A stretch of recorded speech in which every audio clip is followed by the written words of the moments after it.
बिस्मिल्लाहिर्रहमानिर्रहीम। मैं हूं मोहम्मद आसिफ चौधरी और आज आपको cash and marketable securities management के बारे में लेक्चर्स हो रहे थे, जिसके 2 लेक्चर हो चुके हैं और थर्ड वन जो है आउटसोर्सिंग है कि अगर आप कैश और मार्केटेबल सिक्योरिटीज़ की मैनेजमेंट करनी है तो आप उसको आउटसोर्सिंग कर सकते हैं कि इसके बारे में है।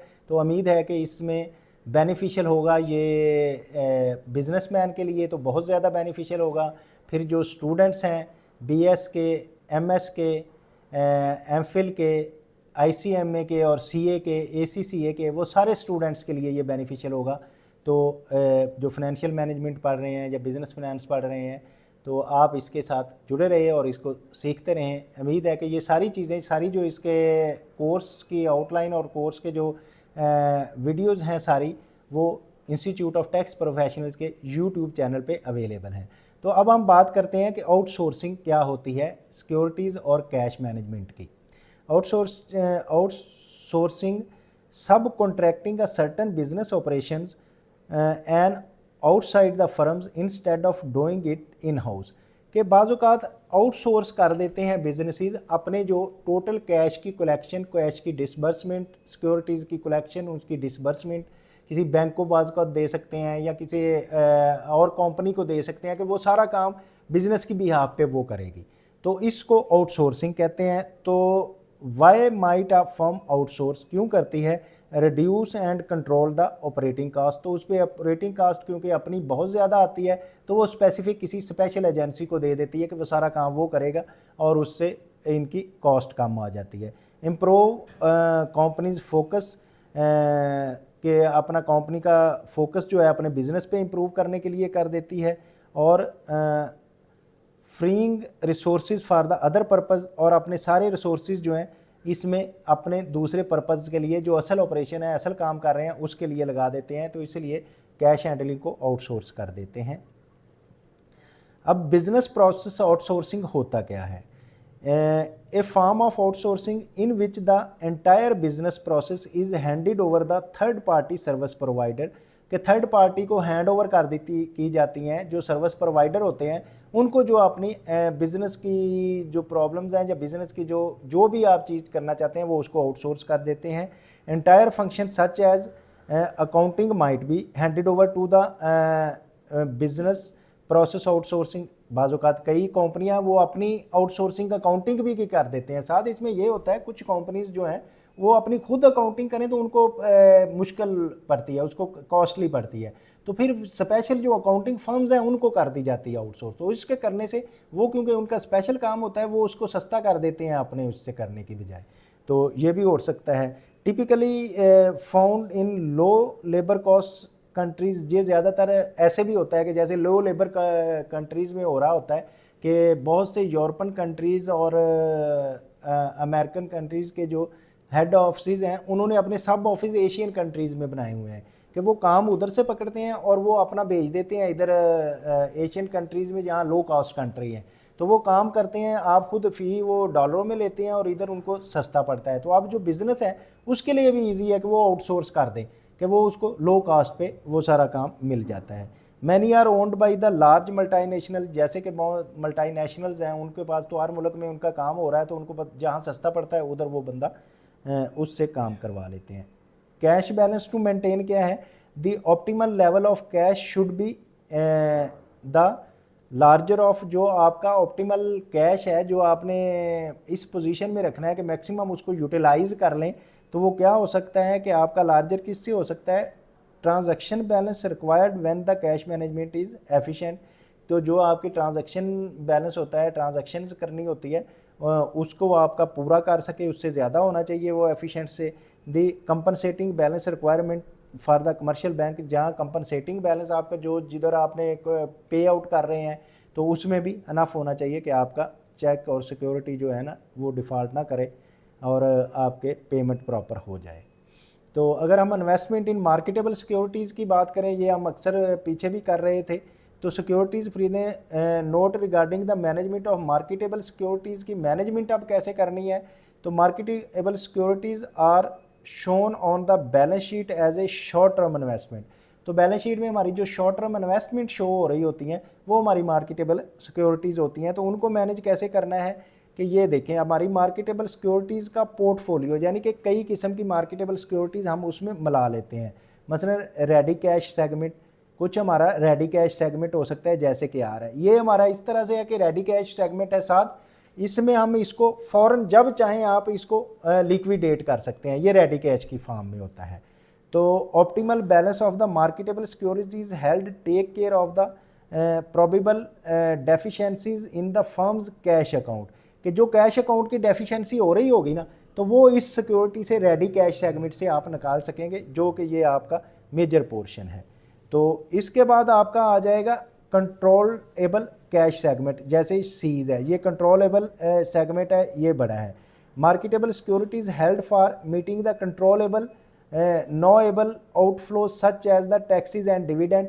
आपको पता है कि आपने टैक्सेस और डिविडेंड इस महीने में जाके देने हैं, ठीक है, तो आप सिक्योरिटीज़ को उसमें सिक्योरिटीज़ परचेज कर लेते हैं, उसकी सिक्योरिटीज़ खरीद लेते हैं पोर्टफोलियो के, जिस महीने में आपका वो पेएबल बनना है या आपने बैंक टैक्स देना है, उस महीने में आप उसको कन्वर्ट करके आप अपने टैक्सेस पे कर देते हैं। तो इस तरह आपका पोर्टफोलियो, यानी कि एक तो फॉरेन कन्वर्टिबल कैश में हो गया जो आपका आर था, सी जो है वो जब आपको पता है कि इतने महीने के बाद आपने पेमेंट करनी है तो उसमें आ जाएगा। अब आपका आ गया फ्री कैश सेगमेंट, ये एफ है। फ्री कैश सेगमेंट जो है marketable securities that is available for as yet unassigned purpose.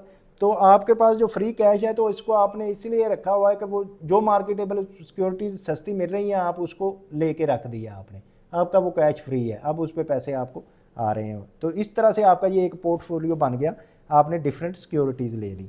तो वेरिएबल मार्केटेबल सिक्योरिटीज़ की अगर हम बात करें तो सेफ्टी क्या है, refers to the likelihood of getting back the same number of dollar you originally invest.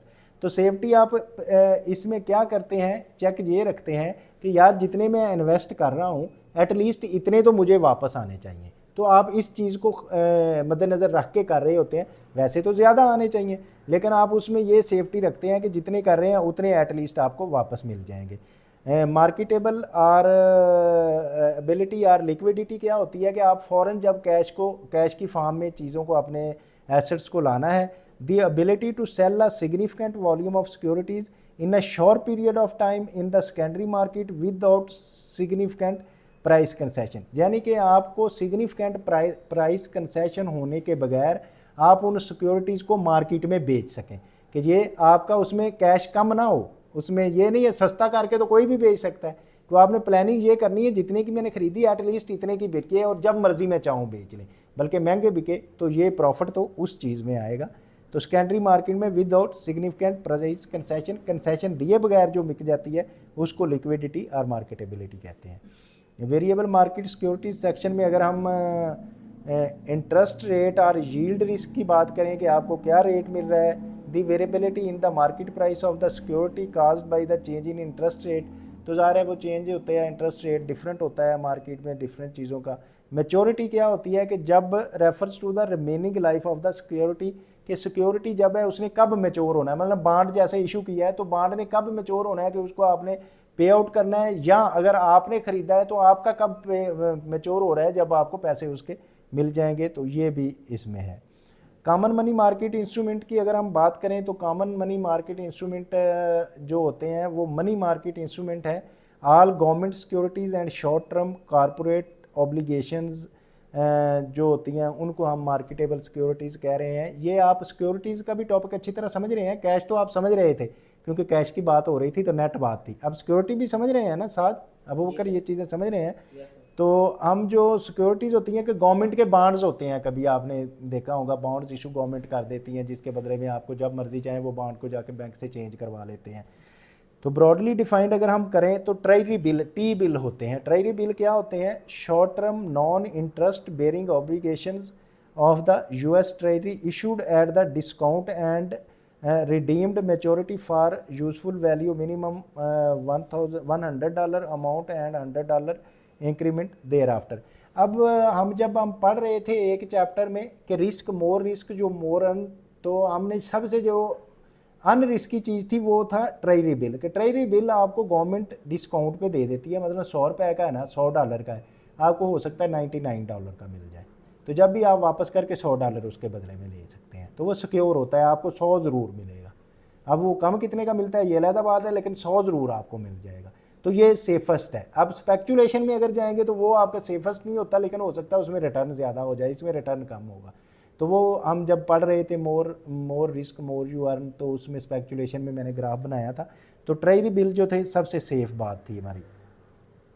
अब T bill and bond equivalent yield जो होता है, T bill and bond equivalent yield method क्या है, बी एफ निकालना है आपने। ये है एफ ए फेस वैल्यू है, ये परचेज प्राइस जिस पे आप कर रहे हैं डिवाइडेड बाई परचेज प्राइस 365 और डी एम। इसमें एफ ए है फेस अमाउंट ऑफ सिक्योरिटी के, जो फेस अमाउंट आपने आपकी आज जिसमें निकल रहा है जो मार्केट वैल्यू है। पी पी है परचेज प्राइस ऑफ सिक्योरिटी जिस पे आपने ख़रीदा था, और D M days of maturity के, कितने डेज में उसने मेच्योर होना है और सिक्योरिटी कितने डे बाद आपको मिलेगी। तो बी वाई आप इसको इस फार्मूले में फिट करेंगे तो आपका जैसे कि $1000 का है, 13 वीक्स हैं, और T bill is purchase for, इसमें आपने $990 का ख़रीदा है वट बी। तो ये फार्मूले में अगर आप सारी चीज़ें ये देखें फिट कर दी, एफ ए में आपने ये कर दिया, पी पी में इतने का आपने लिया था डिवाइडेड बाई दिस 365 और 91 डेज थे, ठीक है।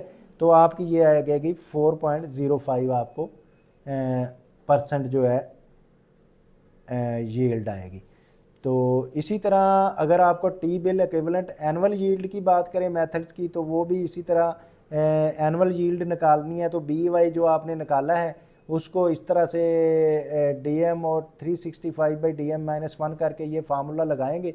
B Y bond equivalent yield from the previous slide से हमने वो बी वाई निकाला था ना, उसको हम 4.1 ये लगा के इसमें लगाएंगे। तो डी एम जो है day of maturity of the securities, calculate E Y on 1013 week और T bill purchase for this describes the previous slide. तो आप आके ये फार्मूला लगाएंगे, ये प्रीवियस स्लाइड में हमने बी वाई निकाला हुआ था। तो इसको आप जब फार्मूले लगाएंगे तो 4.11 आ जाएगा।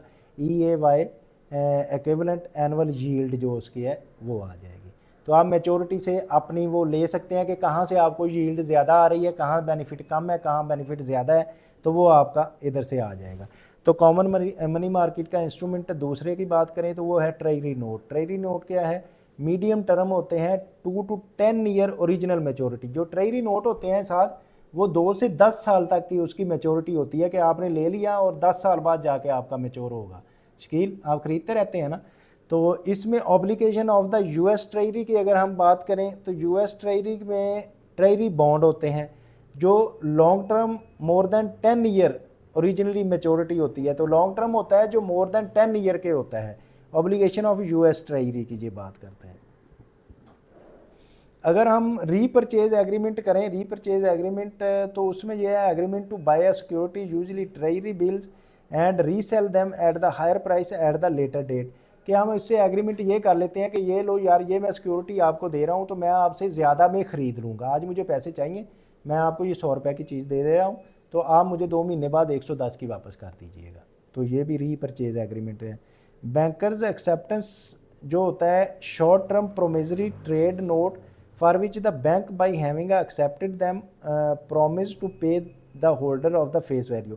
कि आप बैंक प्रोमिसरी नोट होता है कि बैंक को एक नोट आपका मतलब मार्केट में इतनी वर्थ होती है कि चल रहा होता है कि एक आप नोट बना देते हैं, लिख देते हैं कि बैंक को कहते हैं इसको इतने पैसे इतनी डेट में दे देने हैं, ठीक है। वो आपका फ़र्ज़ किया, आप आज की डेट में उससे ले रहे हैं 95 रुपीज़। तो एक नोट बना देते हैं कि बैंक उसको प्रॉमिस कर देते हैं आपके बैंक आपको $100 दे देगा। तो वो $100 बैंक उसको दे देता है, लेकिन उसमें मार्केट में आपकी उसकी वर्थ होती है उस डॉक्यूमेंट की। इसी तरह हम कमर्शियल पेपर की बात करें तो कमर्शियल पेपर होता है short term unsecured promissory note होता है, generally issued by the large corporations. Unsecured होते हैं the largest dollar volume instrument in US, maturity do not exceed 270 days to preclude SEC regulation, security and exchange commission की regulation से ये 270 days से ज़्यादा नहीं होता। तो ये कमर्शियल पेपर है, ये भी आप इशू करते हैं तो आपको उतने पैसे इसमें मिल जाते हैं। इसी तरह अगर हम यूरोपियन कमर्शियल पेपर की बात करें, see above except maturity extend to 1 year and more active secondary market. तो ये 270 डेज़ है, लेकिन यूरोपियन कमर्शियल पेपर जो होता है वो 1 ईयर तक एक्सटेंड हो जाता है।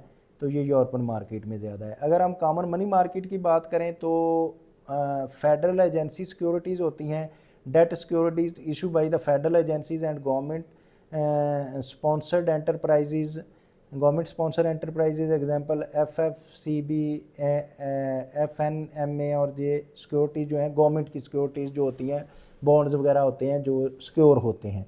इसी तरह नेगोशिएबल सर्टिफिकेट डिपॉजिट होता है, large demonstration investment in the negotiable time deposit and commercial bank or saving institute paying a fix or variable rate of interest for the specific period of time के लिए वो interest rate उसको पे करते हैं। तो अब अगर हम यूरो डॉलर की बात करें तो यूरो डॉलर भी ये US dollar denominates the deposit generally in the bank located outside the United States not subject to US banking। तो US डॉलर डिनोमिनेट जो है ये आउटसाइड द यूनाइटेड स्टेट इसका चलता है, इसको यूरो डॉलर कहते हैं। तो अब मनी मार्केट प्रेफर्ड स्टॉक क्या होता है? प्रेफर्ड स्टॉक होता है having a dividend rate that is rest of the auction every 49 days के। प्रेफर्ड स्टॉक वो होता है जिन स्टॉक पे आपको फिक्स डिविडेंड मिल रहा होता है, ये भी बॉन्ड्स की तरह का आप दूसरे लफ्ज़ों में कहें होता है। तो इस तरह select securities for the portfolio segment की आपने जो बात की थी कि रेडी कैश सेगमेंट जो है आर है, ये किस लिए है? ये safety and ability to convert the cash in the most important select US treasuries for this segment. ये हमने जो पिछली सिक्योरिटीज सारी बात की है ना, उन सिक्योरिटीज़ में जो फ़ौरन आप कन्वर्ट कर सकते हैं, वो जैसे कि US ट्रेजरीज की हमने बात की, जो फ़ौरन कर सकते हैं, तो इसको हम कह सकते हैं रेडी कैश सेगमेंट है ये हमारा। देन हमारा आ गया कंट्रोलेबल कैश सेगमेंट जो है C है, ये marketable less important possibly match this needs में be selected bar CDs, repos and BAs, euro bonds वगैरह जो है ना इस सेगमेंट में आते हैं कि ये एक द स्पेसिफिक टाइम पे आपके मैच्योर होंगे, तो ये आप खरीद सकते हैं। तो फ्री कैश सेगमेंट की बात करें हम, based choice on the yield subject to risk return trade off. इसमें रिटर्न में रिस्क होता है ट्रेड ऑफ करने में, ये मे भी आप बहुत ज़्यादा भी पैसे कमा सकते हैं, मे भी उसमें कम भी हो सकते हैं। Any money market instrument may be selected for this segment. तो किसी भी मनी मार्केट में आप इसको जब बेचेंगे तो जहाँ तो आप उससे पैसा कमाएंगे, जहाँ आपका वो कुछ कम हो सकता है, ये तो मार्केट पे डिपेंड करता है। तो ये था हमारा आज तक के ये सारे टॉपिक, और उम्मीद है कि आप ये chapter cash and marketable security management जो है इसको बहुत अच्छी तरह समझ गए होंगे। और अगर फिर भी आपको कोई प्रॉब्लम आ रही हो तो आप इस पे कमेंट बॉक्स में कमेंट करें, आपको ये मिल जाए, इसका रिप्लाई मिल जाएगा। और आप अगर ये चाहते हैं कि इसको सीखें और दूसरों को सिखाएं तो इंस्टीट्यूट ऑफ टैक्स प्रोफेशनल के यूट्यूब चैनल को आप लाइक करें, शेयर करें, सब्सक्राइब करें और इसके साथ जुड़े रहें। Thank you very much.